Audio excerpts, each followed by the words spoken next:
Itu keser sini lah. Enggak pindah lah, buka aja tirai. Nah, Buka aja. Memang disikut.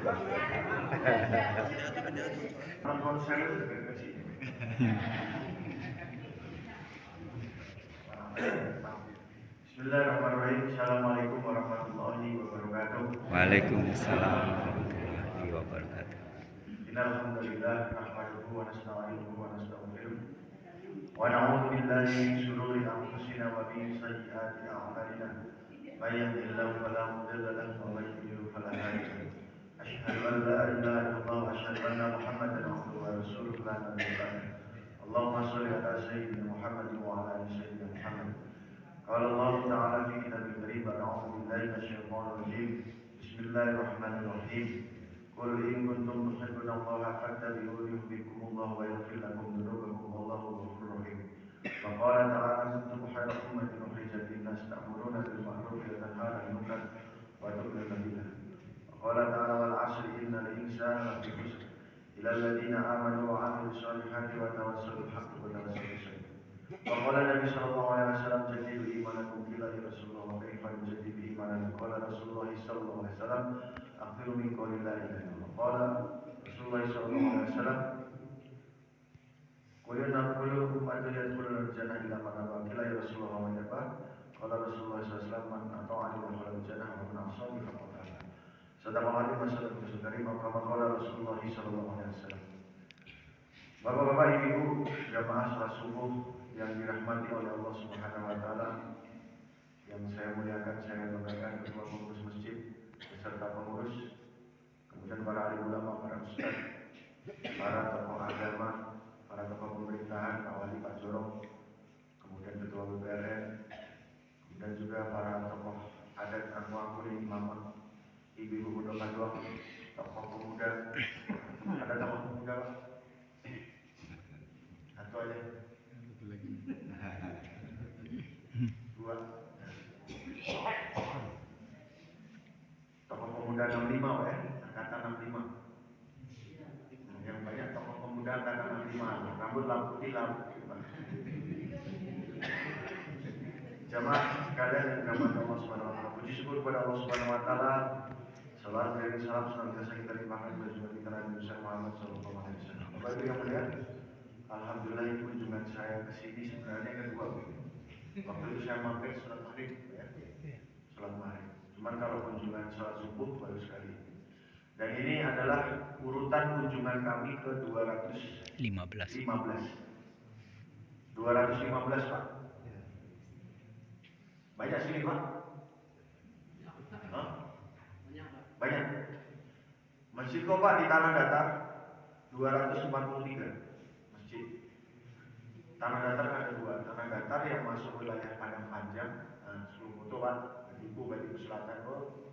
Tanah Datar tapi masuk Padang Panjang. Tapi kalau masjid yang masuk wilayah Tanah Datar yang masuknya wilayah Polres Tanah Datar ada 243. 240. Musola, surau, langgar ada 804. Jadi jumlahnya 1040. Kau masih urutan ke 215. Masih ada berapa? Masih sedikit Pak. Karena masjid surau langgar di Tanah Datar ada 1040. Alhamdulillah ini yang paling perbatasan Pak. Perbatasan dengan Padang. Kemarin yang perbatasan sana Pak sampai ke lompatan datar. Jorong lompatan datar, dari mana? Tanjung Barula. Nah, Tanjung Baru. Berangkat setengah 4. Alhamdulillah. Jadi tadi saya berangkat jam setengah 5. Alhamdulillah. Yang pertama kami bersilaturahmi kepada Bapak Ibu sekalian, dan yang kedua agak sedikit ini Pak. Boleh terus terang Pak ya? Boleh terus terang Pak? Bu, boleh terus terang? Bahasa kerennya curhat. Boleh Bu ya? Tapi kok Pak mau minta sumbangan Pak keliling-keliling? Boleh Pak? Boleh? Benar ya? Kami dengar orang Cikalani ini baik-baik hati gitu. Kami mau minta sumbangan. Boleh Bu? Nah, sekarang kalau ibu nggak bawa PT, nanti kami tungguin bawa pulang, bawa sini lagi. Boleh Bu ya? Diambil Pak ya, ambil. Alhamdulillah. Jadi kami sedang butuh banyak dana terus terang untuk renovasi bangunan. Jadi bahasanya kami mau minta bantuan Bapak Ibu. Boleh Bu? Boleh Pak ya? Alhamdulillah. Kami mau renovasi bangunan Pak. Bangunannya itu kos-kosan, bentuknya kos-kosan. Jadi kos-kosannya bagus. Bapak Ibu kalau mau masuk sana boleh, saya gratisin. Anak kemenakan mau masuk sana juga boleh, saya gratisin. Untuk Sikaladi khususnya. Jadi kos-kosannya tuh strategis Pak. Kos-kosannya itu di tengah-tengah kantor, ada CCTV-nya, dikasih makan 2 kali, kemudian dikasih makan 2 kali, dijaga 24 jam. Kamar mandi di dalam, ada jerujinya. Mau saya renovasi Pak, karena yang masuk sana banyak. Jadi lah sempit begitu Pak. Nah, mau direnovasi diluaskan supaya banyak orang tamu datang masuk sana. Gitu, makanya kita mau minta bantuan Bapak Ibu untuk dana renovasi. Boleh Pak? Oh diam Pak? Boleh Pak? Boleh Bu? Supaya anak kemenakan Bapak Ibu semuanya masuk sana gitu. Biar luas gitu. Boleh?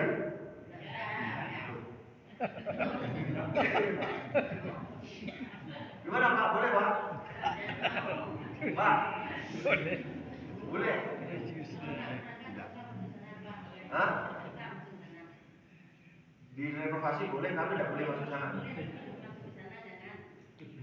Bapak Ibu sekalian, keberhasilan Pak Polisi itu mengosongkan penjara atau memenuhkan penjara? Memenuhkan atau mengosongkan?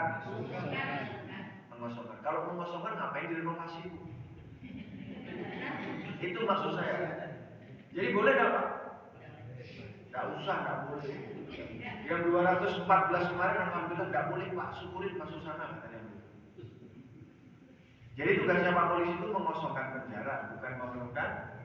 Tapi faktanya Bapak Ibu sekalian, hari ini sampai detik ini saya berdiri, lah ada Pak 237 orang tanah datar yang masuk ke penjara Polres Tanah Datar. Oh, kasusnya hebat-hebat, mantap. Ranking 1, membawa ganja 27 kilo. Orang mana Bapak? Orang Tanah Datar. Yang nomor 2, adiknya bawa ganja juga 15 kilo. Bukan daging Jawi Bu, ganja. Yang nomor 3 bawa sabu-sabu Pak, 23 paket, kecil paketnya segini, 23 paket. Satu paket bisa dipakai 30 orang. 23 kali 30, 690.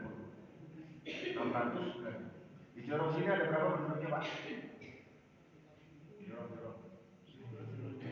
1.500, berarti hampir separuh penduduk Jorong terselamatkan karena 690 orang.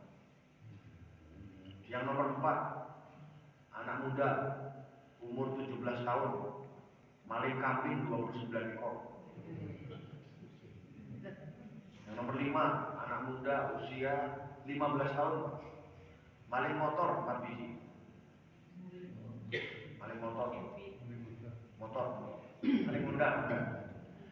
Yang nomor 6, anak muda usia 51 tahun.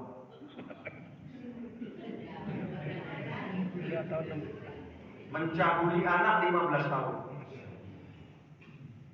Oh, diurut-urut banyak sekali. Bapak Ibu yang saya hormati, saya muliakan, saya pikir-pikir ini aneh Bapak. Bukankah di sini ada namanya adat basadi syarak basadi kitabullah, betul? Sumpah sati bukit Maramalam, betul?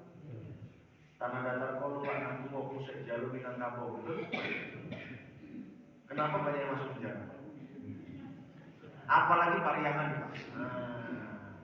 Lubaknya lubak nantu, betul Pak? Kenapa tanah Minang yang notabene menjadi pusatnya Minang, tanah datar, tapi banyak masuk penjara? Ini menurut saya masalah Pak.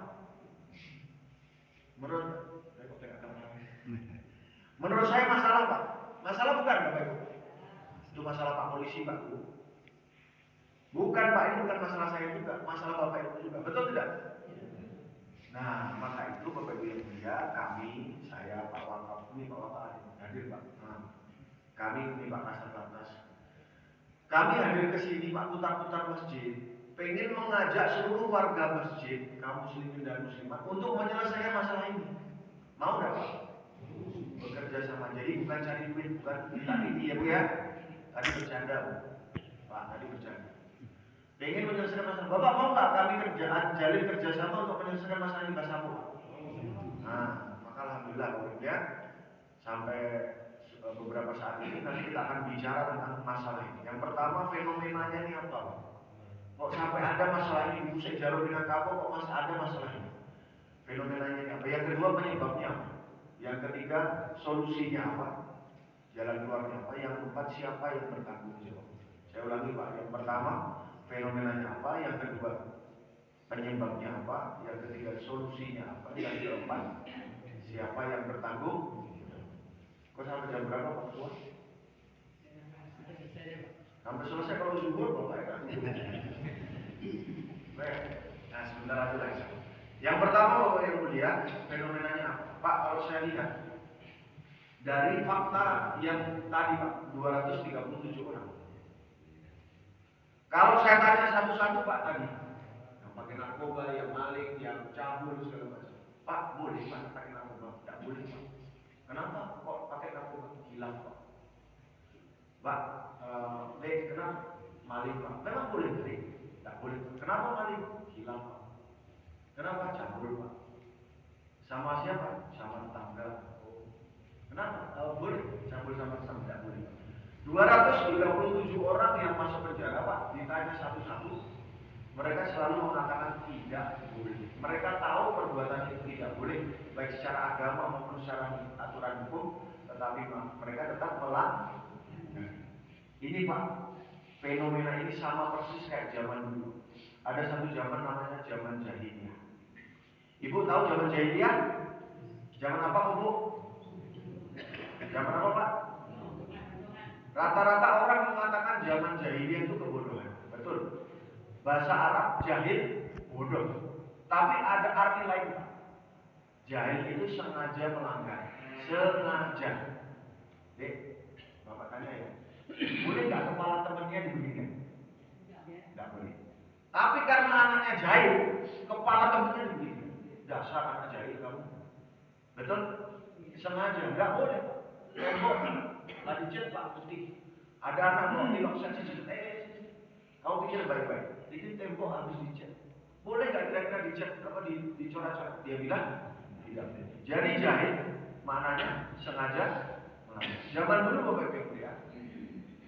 Di Ka'bah, di Mekah ada Ka'bah. Mereka muter-muter 7 kali Bapak Ibu.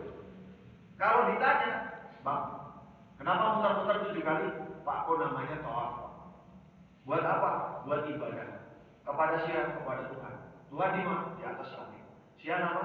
Allah. Jumlah barang C. Tapi dalam keadaan yang seperti itu, dia tanya, kenapa dilakukan? Karena ini adalah ajaran nenek moyang. Siapa? Ibrahim dan Ismail. Tahu Pak? Tapi dalam keadaan seperti itu, mereka masih membuat 360 patung berhala di sekitar Ka'bah. Setelah mereka 7 kali putar-putar Ka'bah, mereka putar-putar berhala mereka masing-masing. Itu namanya jahiliyah. Hari ini Pak fenomenanya banyak orang yang sudah tahu tidak boleh tapi tetap melakukan karena di dalam pikiran dan hatinya masih dalam keadaan jahiliyah. Ini Pak fenomena. Alhamdulillah mudah-mudahan kita yang ada di masjid tidak tergolong orang-orang yang jahil. Amin Allahumma. Masalahnya kok masih ada warga tanah datar yang hati dan pikirannya masih dalam keadaan jahiliyah. Meskipun zaman sudah tidak jahil, tapi hati pikirannya masih dalam keadaan jahiliyah. Yang kedua, penyebabnya. Penyebabnya nggak usah cari-cari pakai rumus otak kita sendiri, nggak usah pakai eksperimen, nggak usah. Penyebabnya kok Pak cari di dalam kitabullah, Quran, hadis. Kata Nabi Pak, dalam diri manusia ada segumpal daging. Kalau daging itu baik-baik seluruh. Kalau daging itu buruk-buruk seluruh. Nama dagingnya? Hati. Hati tempatnya apa, Pak? Hati kok kata ulama, Bu, tempatnya agama. Sedangkan agama kata ulama ada 5.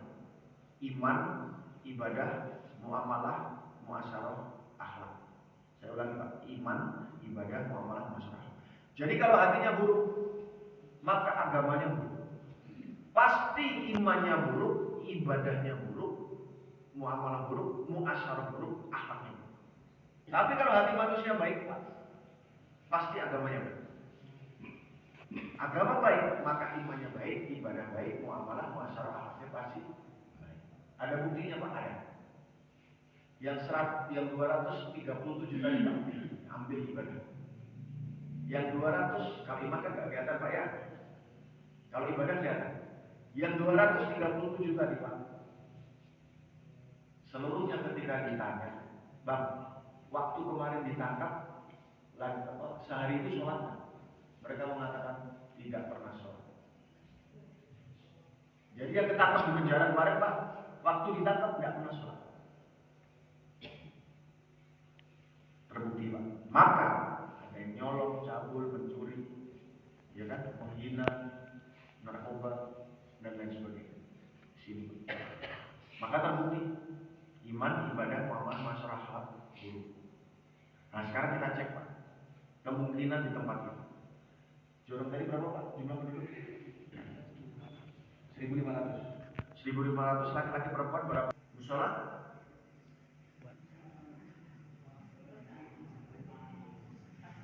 4.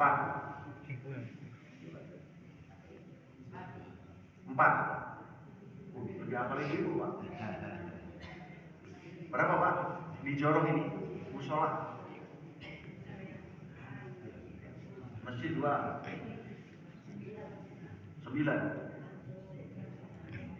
Berapa, Pak?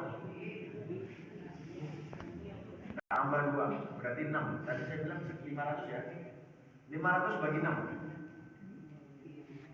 Sekitar berapa? 80.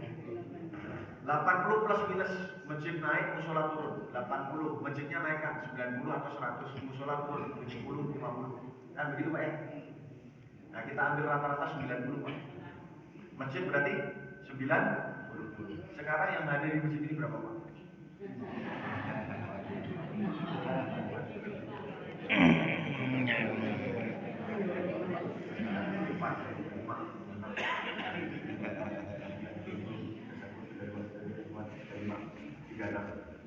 Empat puluh lah itu, ada pulang.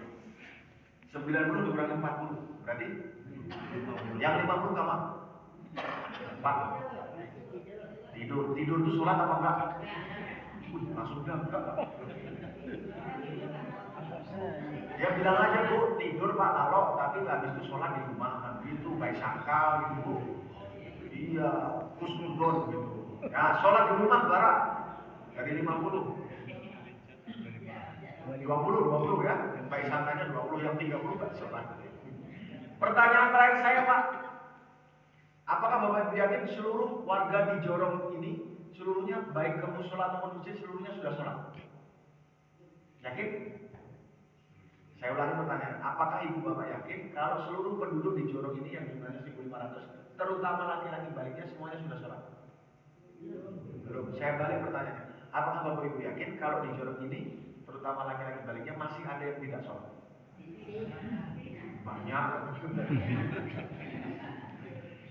Jadi Bapak Ibu sekalian, jangan salahkan siapa-siapa kalau di Jorong Bapak ada penjahat, ada pelaku narkoba, pelaku LGBT, maling, pembunuh, suka balapan liar, dan lain sebagainya. Jangan salahkan siapa. Saya ulangi, kalau begitu keadaannya, jangan salahkan siapa-siapa kalau di Jorong ini ada penjahat. Karena Bapak, inna sholatan tanha. Maksud saya itu, Pak. Nah sekarang saya tanya sama Bapak Ibu, kalau ada penjahat, Bapak Ibu ikhlas atau tidak? Ikhlas apa tidak, Pak? Hah? Oh, Bapak diam aja, diam berarti mau. Kan perawan kan begitu, Pak, ya? Oh, diam berarti mau. Ikhlas enggak, Pak? Nah, masalahnya itu, Pak. Kalau Bapak nggak ikhlas, saya pun juga nggak ikhlas. Jadi akhirnya sekarang kita cari solusi bersama. Bagaimana caranya supaya di tempat kita tidak ada kan dua sudah ketemu Pak, fenomenanya jahil, yang kedua penyebabnya karena rusaknya agama, yang menyebabkan rusaknya iman, ibadah, muamalah, masalah. Nah, kata siapa Pak? Kata Nabi. Yang ketiga solusinya apa? Kan begitu Pak? Ya kan? Nah, Bu, Ibu, Pak Kapolres punya Honda, namanya Yamaha Mio. Yamaha rusak Bu, dibawa kamar ke bengkel, bengkelnya bengkel apa? Bengkel Honda. Iya, Pak. Nama sama Pak, di tempat saya semua motor namanya Honda juga Pak. Cuman sekarang nama motornya itu Yamaha Mio, nama Hondanya Yamaha Mio, bingung juga kita. Dibawa ke bengkel Yamaha, sampai di bengkel Yamaha ketemu sama ahli mesin mekanik, ahli mesin metik Pak. Nah, dibawa ke bengkel motornya motor Yamaha, ketemu sama ahli mesin metik, baru diperbaiki sama dia. Itu Pak motor Pak. Kalau ketemu sama orang ahli mesin manual, nggak jadi itu barang. Betul Pak? Itu motor Pak. Harus tepat, treatmentnya itu harus tepat. Bagaimana dengan manusia? Kalau agamanya rusak, yang menyebabkan iman, ibadah, muamalah, muasyarah, akhlaknya rusak, dibawa ke mana? Bengkel. Bawa kemana Bu? Bawa ke bengkel udah. Bawa kemana Pak? Puncak Batu. Pak, kemana Pak? Bawa di Jawa. Serius ini. Bawa kemana Bu? Masjid. Dibawa ke masjid. Bawa masjid. Harus dibawa ke masjid. Gak bisa di tempat lain. Gak bisa diperbaiki tempat lain. Kalau membuat orang pinter banyak Pak. Di bengkel pinter tuh banyak. Sekolah, madrasah, kemudian ada universitas, lembaga pelatihan. Nah, tempat membuat orang pinter. Tapi kalau membuat tempat menjadi orang baik, di mana tempatnya? Nah, maka itu Pak, sekarang Pak Kapolres dan teman-teman ini bakal ini Pak ke 1047 masjid membawa program misi bagaimana kita bekerja sama membuat program 100% laki-laki balik masuk ke dalam masjid ketika azan berkumandang. 100% Pak. Kalau di sini tadi ada 500, berarti harusnya ada 500. Kalau sekarang 40, berarti besok pagi ada berapa Pak? 80 kan begitu. Nah, Bapak Ibu ya, 100% tidak boleh ditinggal meskipun cuma satu Pak. Kalau masih ada ketinggalan satu tetap bahaya.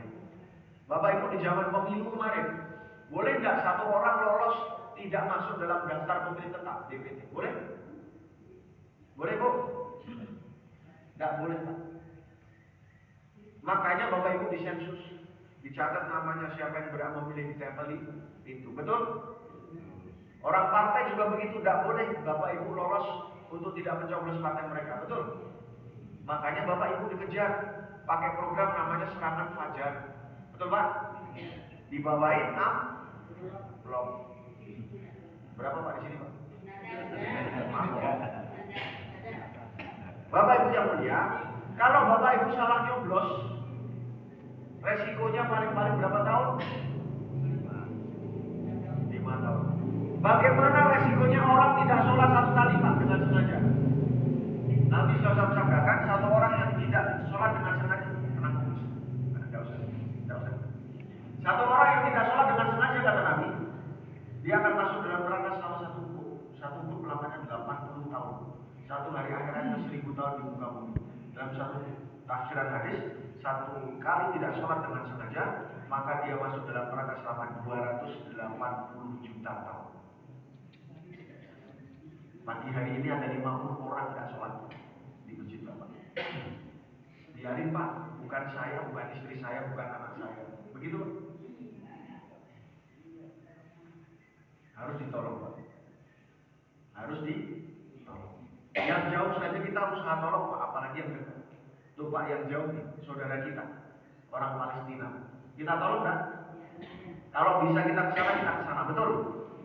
Kalau nggak bisa pakai donasi, donatur, kirimkan uang ke sana untuk bisa membantu orang sana, betul? Kalau nggak bisa bilang sama Pak Imam, kita doa sama-sama, pakai kunut nazilah, betul Pak? Kalau nggak bisa doa Allahumma mansur lil muslimina wal muslimat fi Palestin, betul Pak? Yang jauh saja kita tahu. Padahal Bapak Ibu ya, mohon maaf, orang Palestina kalau ketembak, kelaparan, kena bom, mati. Matinya mati? Mati syahid masuk? Orang Sikaladi nggak sholat Pak, mati. Matinya mati masuk? Dua orang tabrakan di pertigaan, jebret jatuh. Satunya dengkulnya lecet, satunya kakinya patah. Yang ditolong yang mana dulu? Yang patah. Yang kakinya patah. Ada dua orang mau mati Pak. Satunya mati masuk surga, satunya mati nyungsep neraka. Yang ditolong yang mana dulu? Mana Pak? Yang mana Bu? Pak? Saya ulangi, ada dua orang mau mati. Satunya mati jelas-jelas syahid masuk surga, satunya mati gak sholat masuk neraka. Yang mau ditolong yang mana dulu? Masuk surga. Yang mana dulu Bu? Yang masuk mana Pak? Masuk neraka. Pertanyaan saya, sudahkah Bapak Ibu menolong orang-orang tetangga kita yang mau masuk neraka gara-gara tidak sholat? Belum. Jadi harus 100%. Maka Bapak Ibu ya, caranya bagaimana Mbak acara Pak? Caranya bagaimana menolong mereka? Bapak Ibu sekalian, sudahkah warga di sini semua melihat ini ada masjid? Melihat? Melihat. Apakah mendengar azan? Mendengar. Kenapa tidak bisa datang ke masjid? Sibuk Pak. Mana ada pagi-pagi sibuk Pak? Yang sibuk Pak Kapolres sama teman-teman di Pak Jalan dari sana. Tidak ada Pak subuh-subuh sibuk. Bukan mata yang buta tetapi bukan tuli telinga tetapi mata hati dan telinga hatinya tuh buta dan tuli. Bapak Ibu sekalian, ada orang buta dan tuli duduk di tengah rel kereta api. Apa yang kita kerjakan Pak? Apa Bu? Menolong. Caranya diangkat, ditelepon, pakai mic. Tidak bisa karena buta dan tuli. Cara terbaiknya, saya kasih tahu. Cara terbaiknya, kita datang ke sana. Datang ke sana. Yang nomor 2, dielus-elus punggungnya, dipijit-pijit sedikit. Jangan langsung diangkat Pak. Jangan langsung ditarik. Kalau diangkat dan ditarik, mukul dia, karena dia nggak tahu siapa kita, betul? Nah, dielus-elus dulu. Yang ketiga baru diangkat pelan-pelan, yang keempat baru dipindahkan. Saya ulangi Pak, datang ke sana, dielus-elus sedikit, diangkat pelan-pelan, baru dipindahkan. Sekarang saya tanya Bapak Ibu, bagaimana caranya ada saudara kita yang belum bisa sholat supaya bisa sholat ke masjid? Caranya bagaimana? Datang ke sana, bawa lawang tapai, diajak makan, Allahu Akbar, habiskan makanannya. Setelah habis kita ke masjid.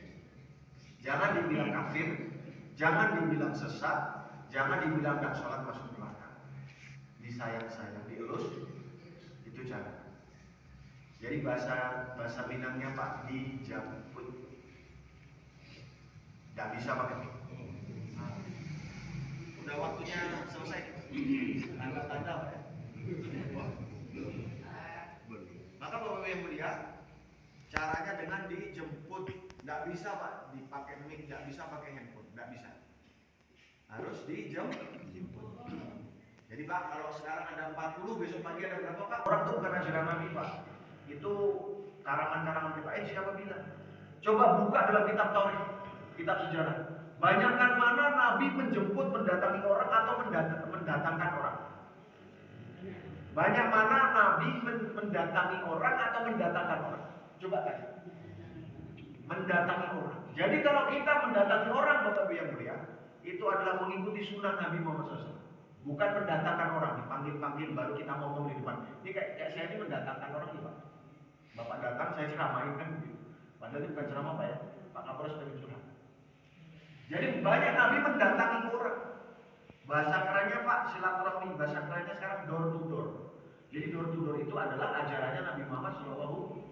Kalau Bapak tidak menjalankan ajaran Nabi Pak, sesat. Malah tidak sama dengan Nabi.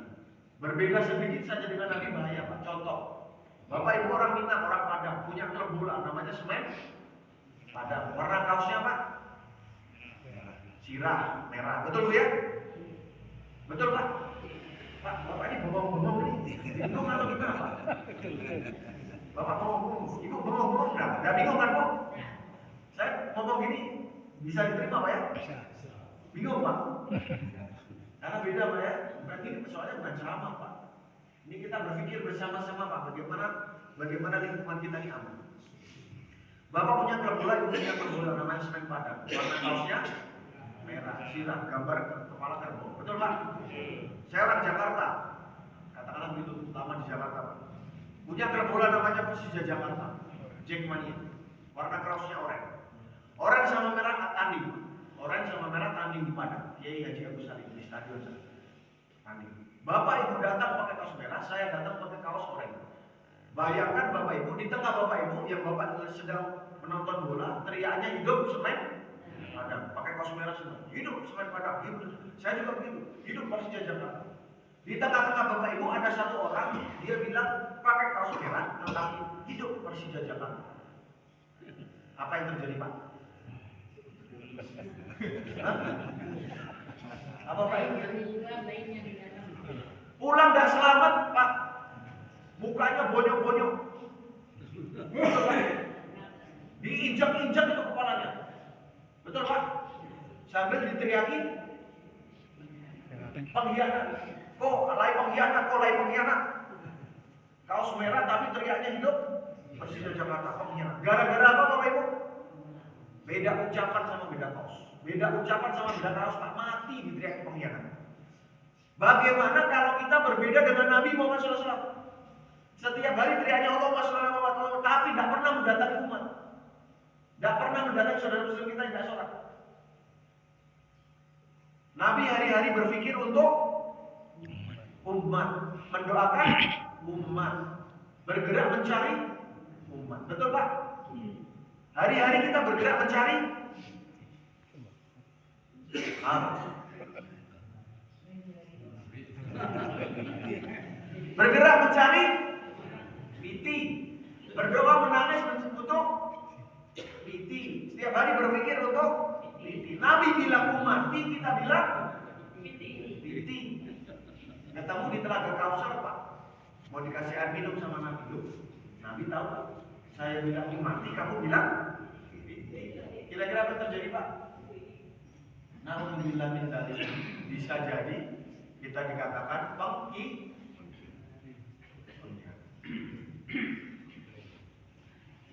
Aduh, jadi repot-repot. Jadi enak. Repot-repot.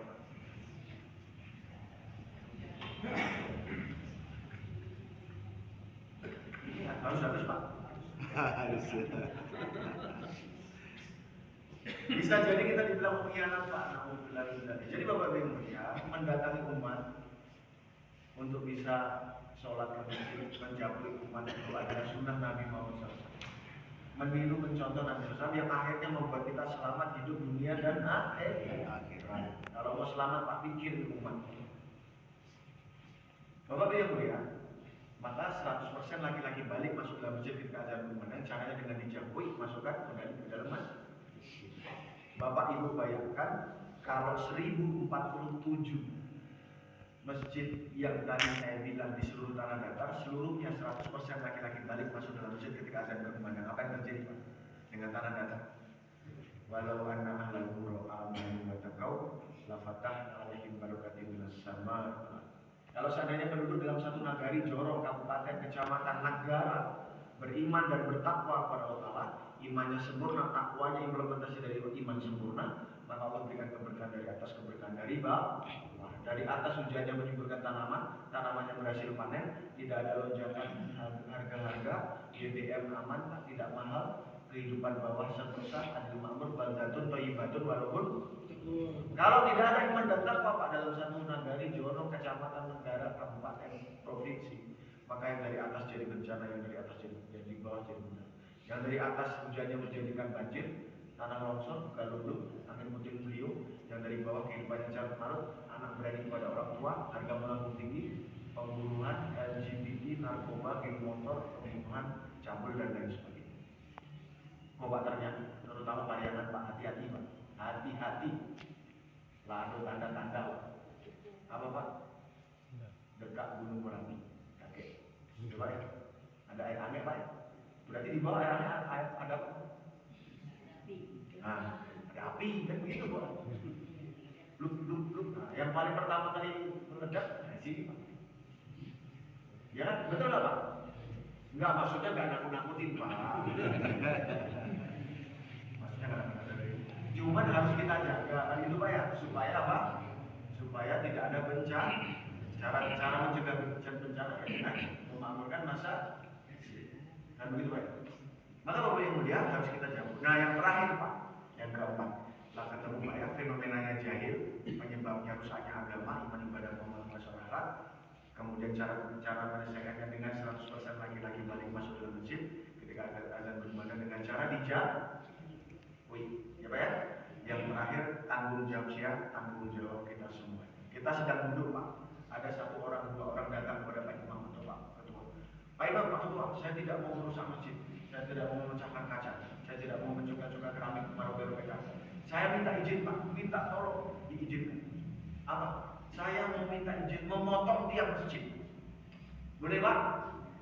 Memotong tiang masjid. Boleh Bu? Kenapa tidak boleh? Roboh. Memang ini masjidnya Bapak? Nah, pasti Bapak Ibu akan mengatakan ini masjid kami, ini tanggung jawab kami. Supaya tidak roboh, kami pertahankan tiang. Nabi SAW bersabda, barang siapa dia sholat, dia menegakkan tiang agama. Barang siapa dia tidak sholat, dia merobohkan tiang agama. Pagi hari ini ada 50 orang yang sedang merobohkan tiang agama. Bapak Ibu diam saja. Makanya balikkan mereka ke dalam surau, ke dalam masjid. Ketemu Pak yang keempat, tanggung jawab kita siapa insya Allah? Pak, siap jabui Pak ya. Bapak ini bengong-bengong nih. Bingung atau apa Pak? Bingung Pak ya. Bu, siap Bu. Nah, Bapak jabui Pak. Untuk ibu-ibu, kalau ibu-ibu ada bapaknya, suaminya belum mau ke masjid, sementara jangan dikasih jatah. Bu, jangan dikasih jatah makan, maksudnya suruh masak sendiri Bu. Kalau nanti sudah mau ke masjid baru dimasakin. Siapa ya? Kemudian Bapak yang mulia, balik ke surau itu punya orang mana Pak? Punya orang mana Pak? Ibu terus yang jawab nih Bapak. Pak, punya orang mana Pak? Orang Minang, anak di Pangku, kemenakan dibanting. Hah? Kemenakan dibimbing, orang kampung diperintahkan, anak disayang dibawa ke rumah, kemenakan disayang dibawa ke surau. Di mana Pak? Kemenakan? 1, 2. Kata orang sini Pak, Pak, anak kemenakan itu Pak, tidak ada dia lalu di rumah, lalu ada di masjid. Di mana sekarang Pak? Iya, di surau kan masjid Pak, sama gitu. Lalunya di surau Pak, lalunya di masjid. Di mana sekarang? Kalau mereka lalu di masjid di surau, harusnya sumbernya di sini. Jangan bilang dulu Pak. Bapak bisa nih, saya tanya nih Pak. Apakah Bapak yakin dengan lalau di surau menciptakan generasi-generasi yang hebat untuk orang Minang? Buya Hamka, Haji Agus Saleh, Pak Imam Bonjol, siapa lagi Pak? Itu cetakan-cetakan mana? Kalau memang Bapak Ibu yakin itu cetakan surau, kenapa nggak dikerjakan sekarang? Kenapa ditinggal? Nah, surau dimarahin sama orang Jawa Pak. Kenapa ditinggal? Makanya Pak Kapolres menginisiasi balik ke surau Pak. Ambil lagi cara itu, pakai lagi. Ya Pak ya. Harusnya kalau mereka di dalam surau Pak, mereka diajari dan tua mereka diajari ulama-ulama mereka yang datuk, diajari orang-orang tua mereka di masjid setidaknya 3 Pak. Yang pertama agama, yang kedua adat, yang ketiga adab. Agama itu apa? Tauhid. La ilaha illallah Muhammadur Rasulullah, tidak boleh cacat kamu. Tidak boleh cacat iman kamu. Yang kedua fikih faraid.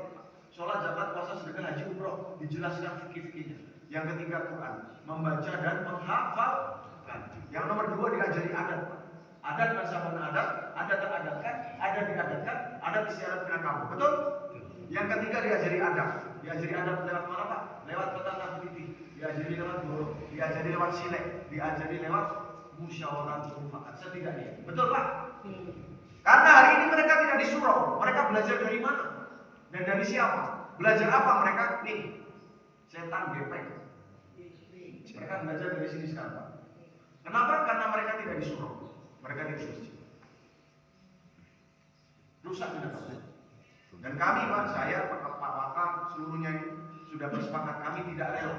Kami tidak rela kalau seandainya ada bahasa di syarat bahasa di kitab belum tenggelam, hilang, terinjak-injak, terkoyak-koyak gara-gara kelakuan kita sendiri. Maka saya ingin mengajak Bapak Ibu sekalian, balikkan mereka ke surau supaya mereka mendapat pengajaran ala orang Minang, supaya mereka mendapat pengajaran ala orang Islam, menjadi generasi-generasi terbaik. Setuju Pak? Setuju. Nah, yang paling terakhir Bapak ya, kerjakan saja dulu. Gampang Pak, kerjakan. Bapak punya waktu luang, maghrib sampai isya, tidak usah pulang ke rumah Pak. Tangguh, keliling aja Pak, duduk. Assalamualaikum, enggak. Lah sholat, belum Pak, ayo sholat. Sama saja. Bapak beli pisang goreng, Bapak beli bensin, selalu ngomong tentang balik ke surau. Kerjakan saja Pak. Karena zaman dulu, zaman jahiliyah, Nabi belum dakwah Pak, Nabi belum door to door. Ada Nabi di sana Pak. Ada Nabi di sana. Sana itu Sinan Pak ya. Sini Siko. Sinan kan sambil belajar. Di Sinan ada Nabi Pak. Ada Nabi, tapi Nabi belum door to door Pak. Umur 0 sampai umur 40 tahun Nabi belum door to door karena belum diperintah. Baru diperintah dengan ayat Iqra bismi rabbikal ladzi khalaq, baru diperintah dengan ayat ya ayyuhal mudaththir qum fa'anzir wa rabbaka fakabbir. Baru Nabi mulai door to door. Baru mulai Abu Bakar masuk Islam, baru mulai Sayyidina Ali masuk Islam. Belum dia Nabi mendapatkan tugas, umat tidak berubah. Maka sekarang Pak, kalau Bapak banyak ulama di sini itu, tapi tidak ada door to door, maka umat tidak akan berubah. Sampai seperti ini terus Pak. Karena data sampai mohon maaf Pak ya, 214 kemarin Pak, kami belum pernah menemui satu masjid pun yang, mohon maaf, nggak usah 100% Pak, 20% saja anak laki-laki baliknya, laki-laki yang usia SMP, SMA sama kuliah, 20% saja tidak ada di masjid mereka semua. Nggak ada tuh Pak. 214 masjid yang kami lagi kemarin, nggak ada. Ini masalah besar. Maka kerjakan. Yang kedua istiqomah. Sampai kapan istiqomahnya? Sampai Bapak Ibu kita semua saya mati. Istiqomah. Yang ketiga yang paling penting, jangan berpikir hasil. Pak sulit Pak. Pak nggak mau Pak orang menentang Pak banting pintu Pak, dilemparin botol Pak, nggak usah dipikir hasil. Jangan dipikir hasil. Innaka la tahdi man ahbabta walakinnallaha yahdi man yasha. Muhammad, kamu datang berkali-kali pada Abu Thalib, tetap kamu tidak bisa memberikan hidayah. Karena yang memberikan hidayah Allah Subhanahu. Istiqomah, kerjakan istiqomah, jangan berpikir hasil. Siapa insya Allah? Pak, ada kerja yang seperti ini Pak, door to door menjapui umat sehingga pelan-pelan kita semuanya mendapati tanda data 100% laki-laki balik masuk dalam masjid ketika azan berhubungan. Itu saja mungkin yang perlu kami sampaikan untuk sekalian. Bukan ceramah Pak ya. Ini adalah diskusi Pak, supaya bagaimana tanah datar semakin lama semakin baik, semakin ada keberkahan dan menjadikan negara yang baldatun thayyibatun. Kalau Pariangan rusak Pak, Luhak Nantu rusak. Kalau Luhak Nantu rusak Pak, Agam 50 kota rusak. Agam 50 kota tanah datar rusak Pak. Minangkabau rontok. Minangkabau hancur. Minangkabau hancur, Melayu hancur. Melayu hancur, Nusantara hancur. Tapi kalau Pariangan bersinar, 100% laki-laki baliknya masuk dalam masjid, mudah-mudahan menjadi tempat-tempat lain menjadi ikut bersih, sehingga akhirnya sampai luas pengaruh daripada rumah Anda. Itu saja dari saya mungkin yang bisa kami sampaikan. Kurang lebihnya mohon maaf. Siapa ya sekali Pak? Siap? Siap. Aduh, Kapolres saja semangat itu, masa Bapak nggak semangat? Bu, siap Bu? Bawa laki-laki balik masuk dalam masjid ketika azan berkumandang dan dengan cara dijawab Subhanallah wa bihamdihi, subhanallah wa bihamdika, asyhadu an la ilaha illa anta, astaghfiruka wa atubu ilaik. Assalamualaikum warahmatullahi wabarakatuh.